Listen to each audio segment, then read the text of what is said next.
اللہ کا بندوں کے بارے فرشتوں سے سوال۔ رسول اللہ صلی اللہ علیہ وسلم نے فرمایا، رات کے فرشتے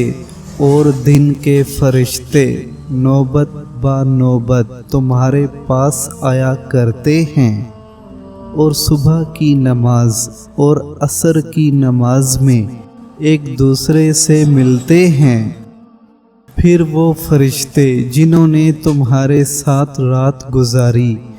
پروردگار کے پاس اوپر جاتے ہیں، اور وہ ان سے پوچھتا ہے، حالانکہ وہ ان سے زیادہ جاننے والا ہے، تم نے میرے بندوں کو کس حال میں چھوڑا؟ وہ کہتے ہیں، ہم نے ان کو اس حال میں چھوڑا کہ وہ نماز پڑھ رہے تھے، اور ہم اس حال میں ان کے پاس گئے کہ وہ نماز پڑھ رہے تھے۔ اور رسول اللہ صلی اللہ علیہ وسلم نے فرمایا، فرشتے تم میں سے ہر شخص پر اس وقت تک رحمت بھیجتے ہیں جب تک کہ وہ اپنی نماز پڑھنے کی جگہ پر جہاں اس نے نماز پڑھی تھی بیٹھا رہے،